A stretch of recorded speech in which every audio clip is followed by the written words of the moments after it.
Kemudian ada bawahnya ini berikut, kemudian ada mulai, ini tombol. Ya, berarti mulai dari slide 1 di sini itu kita panggil ion button. Ya, ion button tipenya button ya. Tipenya tombol biasa. Kemudian secara warna Anda nanti sifatnya ini bolong ya. Tidak punya warna khusus ya. Berarti menggunakan mode-mode yang fill-nya itu outline modenya, fill outline. Fill outline. Dan tulisannya yang di sini adalah berikutnya. Jadi berikutnya ini akan muncul di mana? 1, 2, ya. Yang paling awal tadi ya, ini di sini. Nah, yang terakhir ini mulai tombolnya.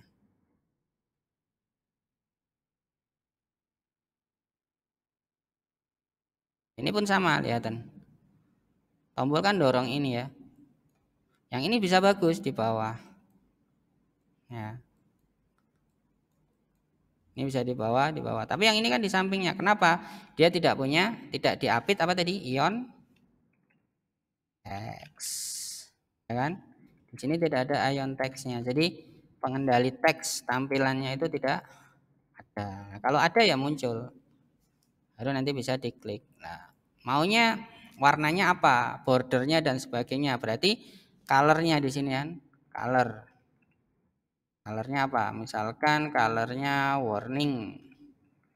Warning berarti tombolnya akan kuning. Yang putih colornya apa berarti? Light. Gitu kan? Light. Ini berarti akan ada di semua tombol. Ya. Nah, seperti ini tombol. Nah, kalau sudah bantuan border ini bisa kalian matikan. Jangan dihapus dulu ya, matikan, siapa tahu masih akan dimanfaatkan. Nah, bisa nanti ke sini. Kalau neklang lagi, nanti ke sini. Nekan lagi, nanti ke sini. Mulai. Ya. Terus biar bisa bergerak ke kanan bagaimana? Ya script, tidak bisa otomatis bergerak sendiri. Tidak bisa. Nah, cara mulai membuat script, ingat ya, ini menggunakan bahasa Java sebenarnya, JavaScript. Cuman pola pengetikannya itu menggunakan aturan TS, TypeScript. Berarti kalau untuk halaman intro ini, script logika itu Anda taruhnya di dalam intro.page.ts. Di sini. Ya, ini nanti script-script tentang halaman intro itu letaknya ada di intro.page.ts. Ya, contohnya misalkan saya pengen nyekrip nanti caranya adalah Anda harus membuatkan kelas dulu. Function dulu. Contohnya misalkan fungsinya adalah berikut. Nah, pada saat saya membuatkan function berikut, ini function untuk menuju slide berikutnya. Kemudian saya buat function lagi. Function untuk membuka halaman login misalkan. Nah, berarti di sini saya buat buka login. Lihat ya. Nah, kalau Anda sudah punya fungsinya walaupun belum ada scriptnya sama sekali, baru bisa Anda sisipkan di sini. Ini tombol ya. Lihat ini tombol. Ini. Oke. Kita sisipkan. Menyisipkannya adalah dengan memberikan eventnya apa. Tombol itu berarti eventnya klik. Klik, arahkan kemana. Ini kan sama dengan nama fungsinya tadi, berikut atau next. Ya, next slide boleh, berikut boleh. Jangan lupa buka kurung tukur. Ya, contoh, ini ada efeknya enggak sih? Kita lihat, misalkan saya membuat perintah console.log. Console.log itu nanti akan, kalau dijalankan ini benar-benar diklik, dia akan muncul tulisan di sini. Ada di konsol ya. Anda mengklik tombol berikutnya, dan ini JavaScript. Saya sudah tempelkan di sini kan. Nah, berarti saya copy, saya bisa pasang di sini, ya kan? Dan saya bisa pasang di sini, sama kan? Saya bisa pasang di sini. Tinggal ganti apa? Nih, dengan buka login, buka login.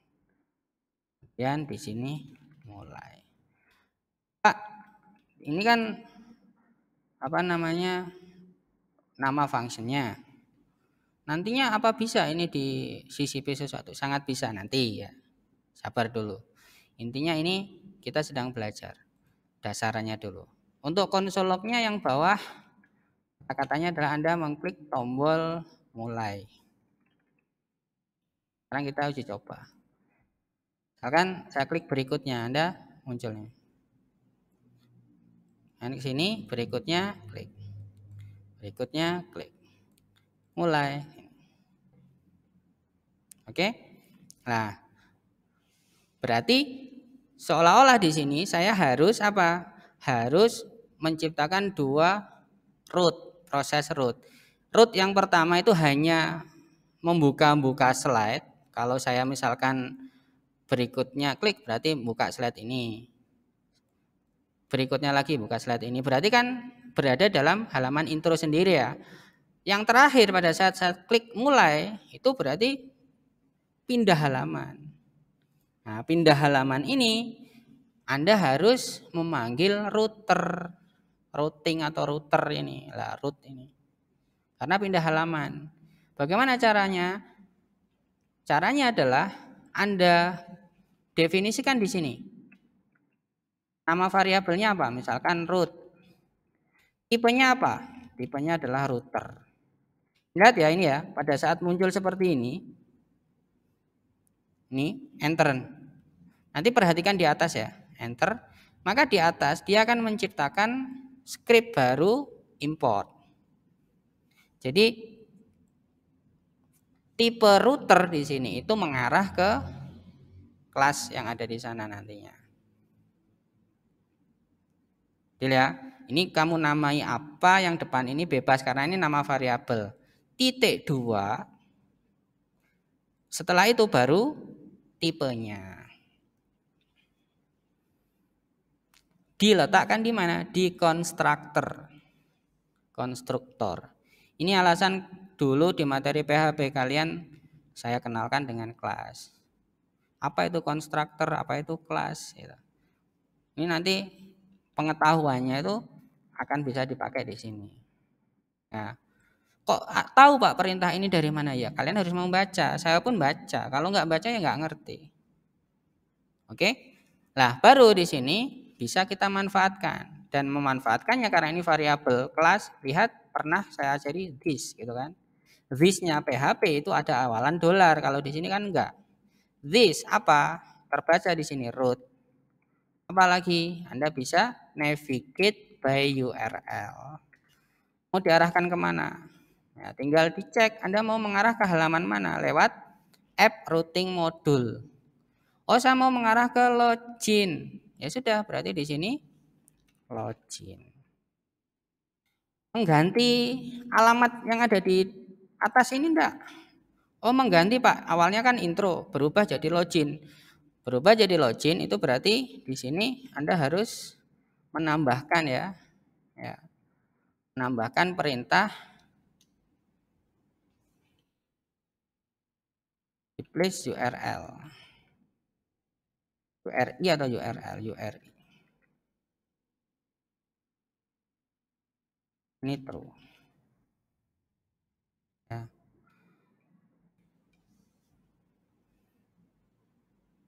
Oke. Jadi ini kurang awalnya kebanyakan. Ingat, lihat.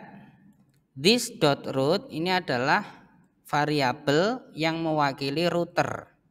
Router itu mengarah ke sini, mengarah ke app routing. Jadi nanti bisa membaca isinya routing. Nah, pada saat saya ngomong this dot root dot navigate, navigasilah menggunakan URL. Ya, navigasilah menggunakan URL. Oke?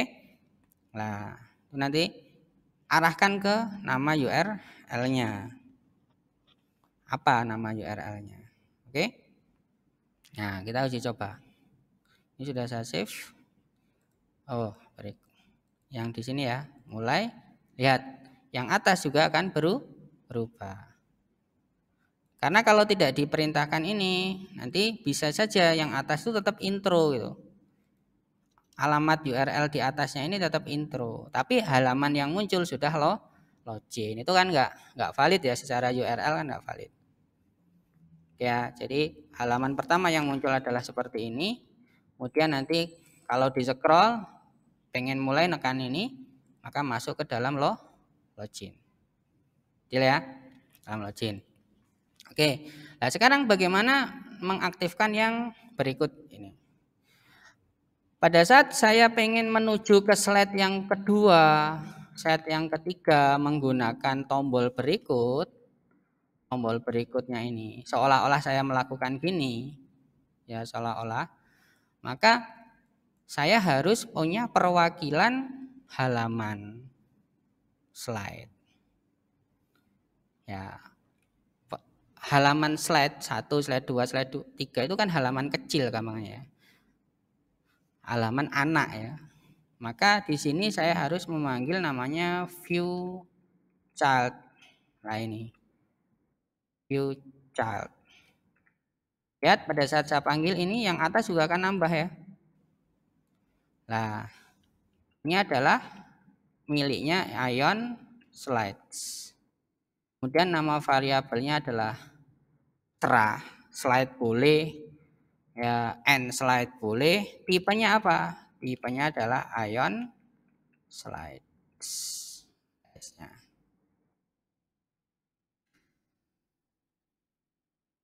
Jadi saya harus bisa apa ya namanya, menghandle atau kalau orang itu ya menggenggam itu, memegang masing-masing slide-nya.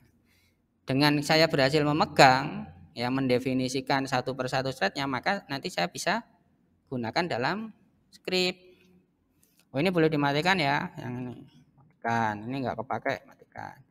Nah maka dengan adanya variabel ini slide, saya bisa perintahkan seperti ini, this, nah kan muncul ya slide next, kan gini. Jadi menuju ke slide berikutnya. Atau mundur, cari aja perintah mundur, previous. Misalkan slide previous, berarti nanti kalau diklik dia mundur ke slide sebelumnya. Ini kan seperti ini. Seperti ini.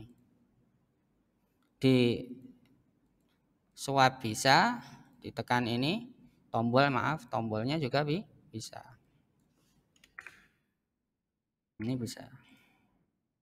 Nah, seperti itu.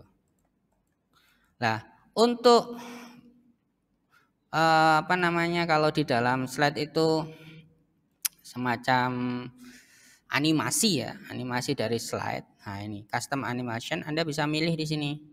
Ada cover flow, ada cube, ada pilihan lagi fade, ada flip. Ya, penggunaannya gimana? Ini ada contohnya. Ya, ada contohnya.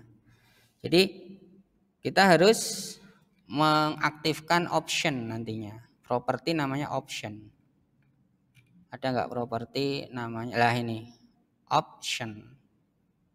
Ya, jadi di sini di slides ini kan tadi ada properti pager. Sekarang saya aktifkan properti namanya option.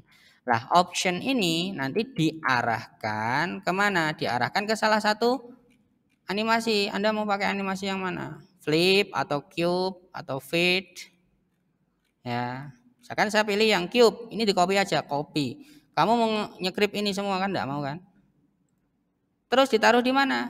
Ini logika. Logika pemrograman berarti ditaruh di sini. Peletakannya di mana, Pak? Peletakannya pokoknya berada di dalam kelas. Ini kan bukaan kelas, tutupnya di sini. Nah, misalkan saya taruh di atas ini boleh. Saya buat di sini. Paste. Skripnya langsung banyak ya. Nah, ini skrip.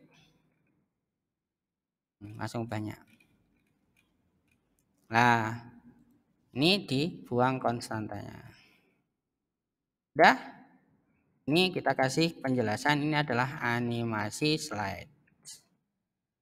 Nah, nama variabel ini itu yang kita taruh di dalam option. Tuh. Jadi nanti option itu mengarah kemana? Option ini mengarah ke slide OPTS. Mana itu? Nih, ada di dalam page.ts file ini. Ya. Kita buktikan nanti kalau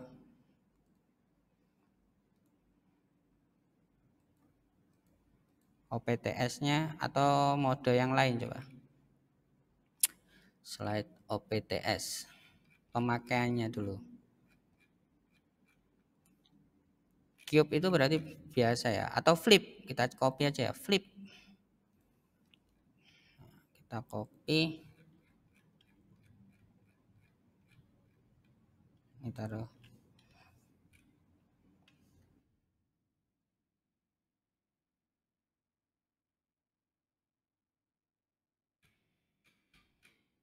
Dibuang.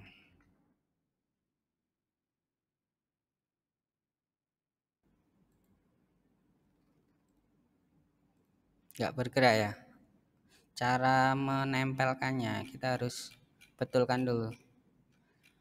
Atau peletakan variabelnya. Option. Betul ya, option. Peletakannya coba. Peletakannya ada di, saya buat di sini. Sebelum konstruktor ya. Saya buat sebelum konstruktor.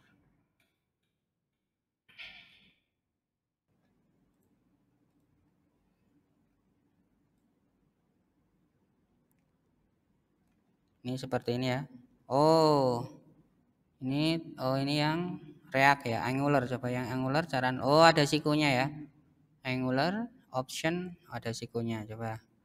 Ini berarti di sini ada siku. Cara memanggilnya.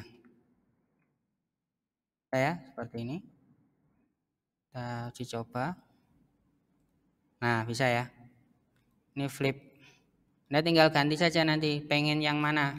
Ada flip, ada fit, ada cube, ada cover flow.